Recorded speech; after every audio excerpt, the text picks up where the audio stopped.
आज हम प्रेमचंद जी द्वारा लिखित कहानी बड़े घर की बेटी पढ़ेंगे। बेनी माधव सिंह गौरीपुर गांव के जमींदार और नंबरदार थे। उनके पितामह किसी समय बड़े धन धान्य संपन्न थे। गांव का पक्का तालाब और मंदिर, जिनकी अब मरम्मत कराना भी मुश्किल था, इन्हीं के कीर्ति स्तंभ थे। कहते हैं इस दरवाजे पर हाथी झूमता था। अब उसकी जगह एक बूढ़ी भैंस थी, जिसके शरीर में अस्थि पंजर के सिवा कुछ शेष न रहा था, पर दूध शायद बहुत देती थी, क्योंकि एक न एक आदमी हांडी लिए उसके सिर पर सवार ही रहता था। बेनी माधव सिंह अपनी आधी से अधिक संपत्ति वकीलों को भेंट कर चुके थे। उनकी वर्तमान आय 1000 रुपये वार्षिक से अधिक न थी। ठाकुर साहब के 2 बेटे थे। बड़े का नाम श्रीकंठ सिंह था। उसने बहुत दिनों के परिश्रम और उद्योग के बाद बीए की डिग्री प्राप्त की थी। अब एक दफ्तर में नौकर था। छोटा लड़का लाल बिहारी सिंह दोहरे बदन का सजीला जवान था। भरा हुआ मुखड़ा, चौड़ी छाती, भैंस का 2 सेर ताजा दूध वह उठकर सुबेरे पी जाता था। श्रीकंठ सिंह की दशा बिल्कुल विपरीत थी। इन नेत्र प्रिय गुणों को उन्होंने बीए इन्हीं 2 अक्षरों पर न्यौछावर कर दिया था। इन 2 अक्षरों ने उनके शरीर को निर्बल और चेहरे को कांतिहीन बना दिया था। वे वैद्यक ग्रंथों पर विशेष प्रेम रखते थे। आयुर्वेदिक औषधियों पर उनका अधिक विश्वास था। शाम सवेरे से उनके कमरे में प्रायः खरल की सुरीली कर्ण मधुर ध्वनि सुनाई दिया करती थी। लाहौर और कलकत्ता के वैद्यों से बड़ी लिखा पढ़ी रहती थी। श्रीकंठ इस अंग्रेजी की डिग्री के अधिपति होने पर भी अंग्रेजी सामाजिक प्रथाओं के विशेष प्रेमी न थे, बल्कि वह बहुधा बड़े जोर से उनकी निंदा और तिरस्कार किया करते थे। इसी से गांव में उनका बड़ा सम्मान था। दशहरे के दिनों में वह बड़े उत्साह से रामलीला में सम्मिलित होते थे और स्वयं किसी न किसी पात्र का पार्ट लेते थे। गौरीपुर में रामलीला के वही जन्मदाता थे। प्राचीन हिंदू सभ्यता का गुणवान उनकी धार्मिकता का प्रधान अंग था।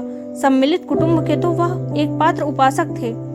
आजकल स्त्रियों को कुटुंब में मिलजुल कर रहने की जो अरुचि होती है, उसे वह जाति और देश दोनों के लिए हानिकारक समझते थे। यही कारण था कि गांव की ललनाएं उनकी निंदक थी। कोई तो उन्हें अपना शत्रु समझने में तनिक भी संकोच न करती थी। स्वयं उनकी पत्नी को भी इस विषय पर उनसे विरोध था। यह इसलिए नहीं कि उसे अपनी सास ससुर, देवर या जेठ आदि से घृणा थी, बल्कि उसका विचार था कि यदि बहुत कुछ सहने और तरह देने पर भी परिवार एक साथ निर्वाह न हो सकता है, तो आए दिन की कलह से जीवन को कष्ट कर देने की अपेक्षा यही उत्तम है कि अपनी खिचड़ी अलग पकाई जाए। आनंदी एक बड़े उच्च कुल की लड़की थी। उसके बाप एक छोटी सी रियासत के तालुकदार थे। विशाल भवन, 1 हाथी, 3 कुत्ते, बाज बहरी सिकरे, झाड़ फनूस, ऑनरेरी मजिस्ट्री और ऋण, जो एक प्रतिष्ठित तालुकदार के भोग्य पदार्थ हैं, सभी यहाँ विद्यमान थे। नाम था भूप सिंह। बड़े उदार चित्त और प्रतिभाशाली पुरुष थे, पर दुर्भाग्य से लड़का एक भी न था। 7 लड़कियां हुई और दैवयोग से सबकी सब जीवित रही। पहली उमंग में तो उन्होंने 3 लड़कियों का ब्याह दिल खोल कर किया, पर 15-20 हजार रुपयों का कर्ज सिर पर हो गया था, तो आंखें खुली, हाथ समेट लिया। आनंदी चौथी लड़की थी। वह सभी बहनों में सबसे अधिक रूपवती, गुणवती थी। इससे ठाकुर भूप सिंह उसे बहुत प्यार करते थे। सुंदर संतान को कदाचित उसके माता पिता भी अधिक चाहते हैं। ठाकुर साहब बड़े धर्म संकट में थे।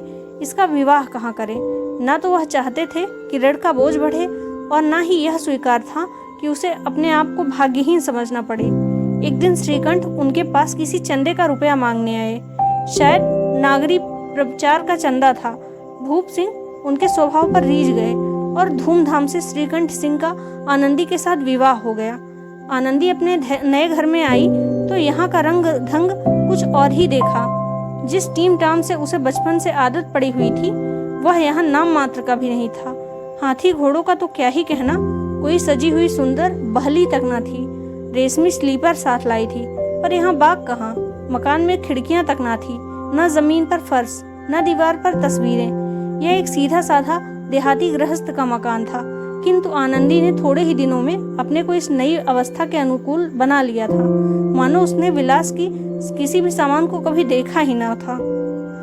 एक दिन दोपहर के समय लाल बिहारी सिंह 2 चिड़िया लिए हुए आया और भावत से बोला, जल्दी से पका दो, मुझे भूख लगी है। आनंदी भोजन बनाकर उसकी राह देख रही थी। अब वह नया व्यंजन बनाने बैठी। हांडी में देखा तो घी पाव भर भी ना था। बड़े घर की बेटी किफायत क्या जाने, उसने सब घी मांस में डाल दिया। लाल बिहारी खाने बैठा तो दाल में घी न था। बोला, दाल में घी क्यों नहीं डाला? आनंदी ने कहा, घी सब मांस में पड़ गया। लाल बिहारी जोर से बोला, अभी परसों घी आया है, इतना जल्दी उठ गया? आनंदी ने उत्तर दिया, आज तो कुल पाव भर रहा होगा, वह सब मैंने मांस में डाल दिया। जिस तरह सूखी लकड़ी जल्दी से जल उठती है, उसी तरह क्षुधा से बावला मनुष्य जरा जरा सी बात पर तिनक जाता है। लाल बिहारी को भावच की यह डिठाई बहुत बुरी मालूम हुई। तिनक कर बोला, मैके में तो चाहे घी की नदी बहती हो, स्त्री गालियां सह लेती हैं, मार भी सह लेती हैं, पर मैके की निंदा उनसे नहीं सही जाती। आनंदी मुंह फेर कर बोली, हाथी मरा भी तो 9 लाख का, वहाँ इतना घी तो नित्य नाई का हार खा लेते हैं। लाल बिहारी जल गया, थाली उठाकर पलट दी और बोला, जी चाहता है जीभ पकड़कर खींच लूं। आनंदी को भी क्रोध आ गया, मुंह लाल हो गया। बोली, वह होते तो आज इसका मजा चखाते, अब अनपढ़ उजड़ ठाकुर से ना रहा गया। उसकी स्त्री एक साधारण जमींदार की बेटी थी, जब जी चाहता उस पर हाथ साफ कर लिया करता था। खड़ाऊ उठाकर आनंदी की ओर जोर से फेंका और बोला, जिसके गुमान पर भूली हुई हो उसे भी देखूंगा और तुम्हें भी। आनंदी ने हाथ से खड़ाऊ रोकी, सिर बच गया पर उंगली में बड़ी चोट आई। क्रोध के मारे हवा से हिलते पत्तों की भांति कांपती हुई अपने कमरे में आकर खड़ी हो गई। स्त्री का बल और साहस, मान और मर्यादा पति तक है। उसे अपने पति के ही बल और पुरुषत्व का घमंड होता है। आनंदी खून का घूंट पीकर रह गई। श्रीकंठ सिंह शनिवार को घर आया करते थे। बृहस्पति को यह घटना हुई थी। 2 दिन तक आनंदी कोप भवन में रही, न कुछ खाया न पिया, उनकी बाट देखती रही।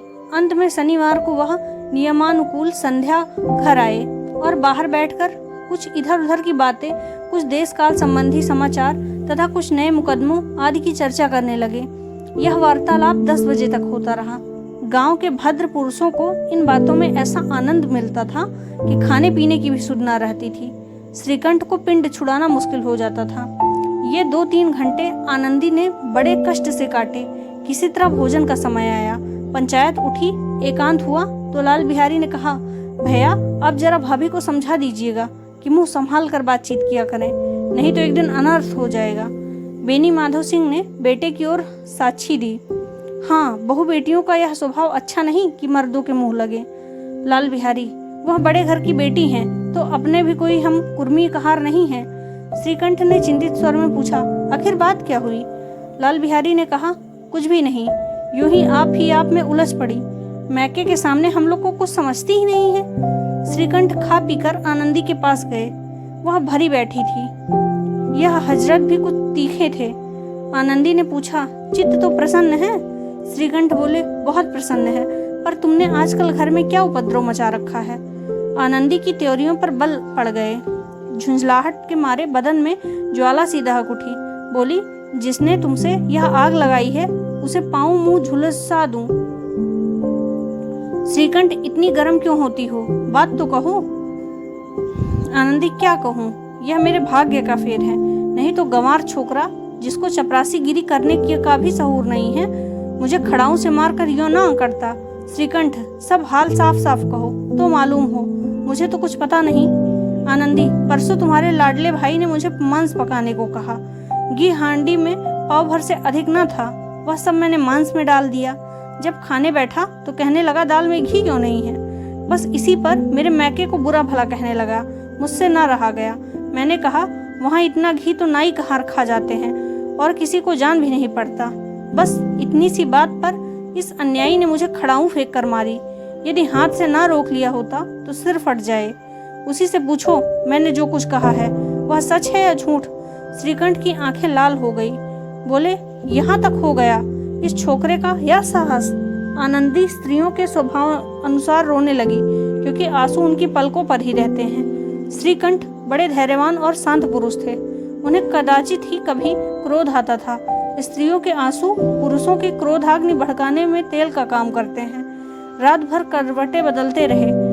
उद्विग्नता के कारण पलक तक नहीं झपकी। प्रातः अपने बाप के पास जाकर बोले, दादा अब इस घर में मेरा निवाह ना होगा। इस तरह की विद्रोहपूर्ण बातें कहने पर श्रीकंठ ने कितनी ही बार अपने कई मित्रों की आड़े हाथ लिया था, परंतु दुर्भाग्य आज उन्हें स्वयं वे ही बातें अपने मुंह से कहनी पड़ी। दूसरों को उपदेश देना भी कितना सहज है। मेरी बानो सिंह घबरा उठे और बोले, क्यों श्रीकंठ? इसलिए कि मुझे भी अपनी मान प्रतिष्ठा का कुछ विचार है। आपके घर में अब अन्याय और हठ का प्रकोप हो रहा है।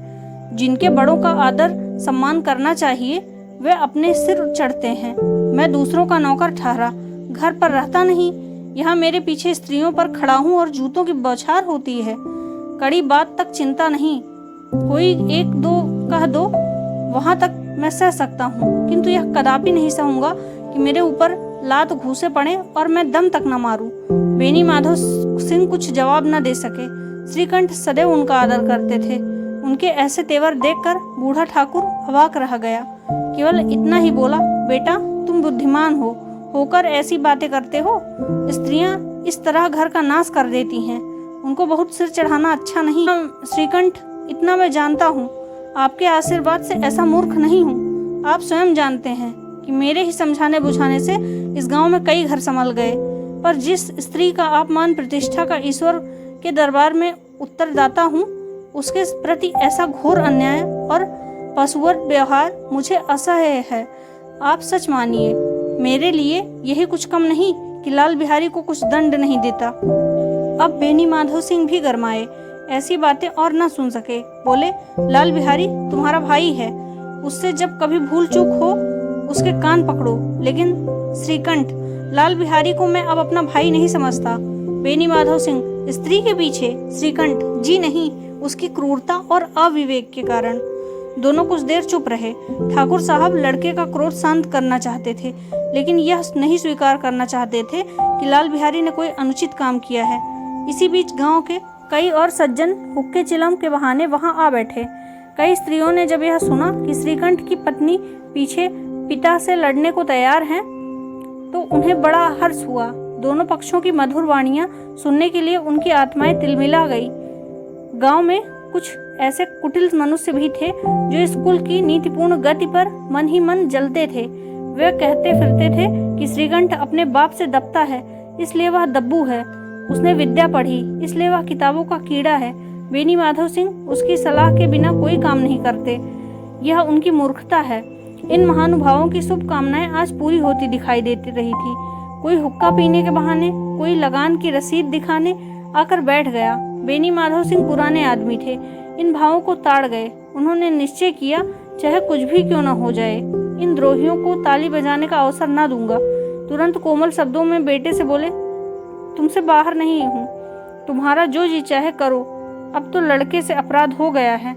इलाहाबाद का अनुभव रहित झल्लाया हुआ ग्रेजुएट इस बात को न समझ सका। उसे डिबेटिंग क्लब में अपनी बात पर अड़ने की आदत थी। इन हथकंडों की उसे क्या खबर। बाप ने जिस मतलब से बात पलटी थी वह उसकी समझ में न आई। बोला, लाल बिहारी के साथ अब इस घर में नहीं रह सकता। बेनी माधव, बेटा, बुद्धिमान लोग मूर्खों की बात पर ध्यान नहीं देते। वह बेसमझ लड़का है, उससे जो कुछ भूल हुई है उसे तुम बड़े होकर क्षमा करो। श्रीकंठ, इसकी इस दुष्टता को मैं कदापि नहीं सह सकता। या तो वही घर में रहेगा या मैं ही। आपको यदि वह अधिक प्यारा है तो मुझे विदा कीजिए, मैं अपना भार आप संभाल लूंगा। यदि मुझे रखना चाहते हो तो उसे कहिए जहाँ चाहे चला जाए, बस यह मेरा अंतिम निश्चय है। लाल बिहारी सिंह दरवाजे की चौखट पर चुपचाप खड़ा बड़े भाई की बातें सुन रहा था। वह उनका बहुत आदर करता था। उसे कभी इतना साहस न हुआ था कि श्रीकंठ के सामने चारपाई पर बैठ जाए, हुक्का पी ले या पान खा ले। बाप का भी यह इतना मान न करता था। श्रीकंठ का भी उस पर हार्दिक स्नेह था। अपने होश में उन्होंने कभी उसे घुड़का तक न था। जब वह इलाहाबाद से आते तो उसके लिए कोई न कोई वस्तु अवश्य लाते थे। मुगदर की जोड़ी उन्होंने ही बनवा दी थी। पिछले साल जब उसने अपने से ड्योढ़ा जवान को नागपंचमी के दिन दंगल में पछाड़ दिया तो उन्होंने पुलकित होकर अखाड़े में ही जाकर उसे गले से लगा लिया था। 5 रुपए के पैसे लुटाए थे। ऐसे भाई के मुख से आज ऐसी हृदय विदारक बात सुनकर लाल बिहारी को बड़ी ग्लानि हुई। वह फूट फूट कर रोने लगा। उसमें संदेह नहीं कि वह अपने किए पर पछता रहा था। भाई के आने से एक दिन पहले से उसकी छाती धड़कती थी कि देखो भैया क्या कहते हैं, मैं उनके सम्मुख कैसे जाऊंगा, उनसे कैसे बोलूंगा, मेरी आंखें उनके सामने कैसे उठेंगी। उनसे समझा था कि भैया मुझे बुलाकर समझा देंगे। इस आशा के विपरीत आज उन्हें निर्दयता की मूर्ति बने हुए देखा। वह मूर्ख था, परंतु उसका मन कहता था कि भैया मेरे साथ अन्याय कर रहे हैं। यदि श्रीकंठ उसे अकेले में बुलाकर 2-4 बातें कह देते, इतना ही 2-4 तमाचे में लगा देते, तो कदाचित उसे इतना दुख ना होता। पर भाई का यह कहना कि अब मैं इसकी सूरत नहीं देखना चाहता, लाल बिहारी से ना सहा गया। वह रोता हुआ घर आया, कोठरी में जाकर कपड़े पहने, आंखें पोंछी, जिसमें कोई यह ना समझ सके कि वह रोता था। तब आनंदी के द्वार पर आकर बोला, भाभी, भैया ने निश्चय किया है कि वह मेरे साथ इस घर में ना रहेंगे। अब वह मेरा मुंह नहीं देखना चाहते, इसलिए अब मैं जाता हूँ, उन्हें फिर ना दिखूंगा। मुझसे जो कुछ अपराध हुआ उसे क्षमा करना। यह कहते कहते लाल बिहारी का गला भर आया। जिस समय लाल बिहारी सिंह सिर झुकाए आनंदी के द्वार पर खड़ा था, उसी समय श्रीकंठ सिंह ने आंखें लाल किए हुए बाहर से आया। भाई को खड़ा देख तो घृणा से आंखें फेर ली और कतरा कर निकल गया, मानो उसकी परछाई से दूर भागते हों। आनंदी ने लाल बिहारी की शिकायत तो की थी, लेकिन अब मन में पछता रही थी। वह स्वभाव से ही दयावती थी, उसे इसका तनिक भी ध्यान न था कि बात इतनी बढ़ जाएगी। वह मन ही मन में पति पर झुंझला रही थी कि यह इतने गर्म क्यों होते हैं। उस पर यह भय भी था कि कहीं मुझसे इलाहाबाद चलने को न कह दें, तो कैसे क्या करूंगी। इस बीच जब लाल बिहारी को दरवाजे पर खड़े यह कहते सुना कि मैं जाता हूँ, मुझसे जो कुछ हुआ उसे क्षमा करना, तो उसका रहा सहा क्रोध भी पानी हो गया। वह रोने लगी। मन का मैला धोने के लिए नयन जल से उपयुक्त और कोई वस्तु नहीं है। श्रीकंठ को देखकर आनंदी ने कहा, लाल बाहर खड़ा बहुत रो रहे हैं। श्रीकंठ, तो मैं क्या करूं? आनंदी, भीतर बुला लो, मेरी जीभ में आग लगे, मैंने कहाँ से यह झगड़ा उठाया। श्रीकंठ, मैं न बुलाऊंगा। आनंदी, पछताओगे, उन्हें बहुत ग्लानि हो गई है, ऐसा न हो कहीं चल दे। श्रीकंठ ना उठे। इतने में लाल बिहारी ने फिर कहा, भाभी, भैया से मेरा प्रणाम कह दो, वह मेरा मुंह नहीं देखना चाहते, इसलिए मैं भी अपना मुंह उन्हें ना दिखाऊंगा। लाल बिहारी इतना कहकर लौट पड़ा और शीघ्रता से दरवाजे की ओर बढ़ा। अंत में आनंदी कमरे से निकली और उसका हाथ पकड़ लिया। लाल बिहारी ने पीछे फिर कर देखा तो आंखों में आंसू भरे बोला, मुझे जाने दो। आनंदी, कहाँ जाते हो? लाल बिहारी, जहाँ कोई मेरा मुंह न देखे। आनंदी, मैं न जाने दूंगी। लाल बिहारी, मैं तुम लोगों के साथ रहने योग्य नहीं हूँ। आनंदी, तुम्हें मेरी सौगंध, अब एक पग भी आगे न बढ़ाना। लाल बिहारी, जब तक मुझे यह न मालूम हो जाए कि भैया मेरे मन की तरफ साफ हो गए हैं, तब तक मैं इस घर में कदापि न रहूंगा। आनंदी, मैं ईश्वर की साक्षी होकर कहती हूँ कि तुम्हारी ओर से मेरे मन में तनिक भी मैल नहीं है। अब श्रीकंठ का हृदय पिघला। उन्होंने बाहर आकर लाल बिहारी को गले लगा लिया। दोनों भाई खूब फूट फूट कर रोए। लाल बिहारी ने सिसकते हुए कहा, भैया, अब कभी मत कहना कि तुम्हारा मुंह ना देखूंगा। इसके सिवा आप जो दंड देंगे मैं सहर्ष स्वीकार करूंगा। श्रीकंठ ने कांपते हुए स्वर में कहा, लल्लू, इन बातों को बिल्कुल भूल जाओ। ईश्वर चाहेगा तो ऐसा अवसर कभी ना आवेगा। बेनी माधव सिंह बाहर से आ रहे थे। दोनों भाइयों को गले मिलते देखकर आनंद से पुलकित हो गए। बोल उठे, बड़े घर की बेटियां ऐसी ही होती हैं, बिगड़ता हुआ काम बना लेती हैं। गांव में जिसने यह वृत्तांत सुना, उसी ने इन शब्दों से आनंदी की उदारता को सराहा। बड़े घर की बेटियां ऐसी ही होती हैं। धन्यवाद।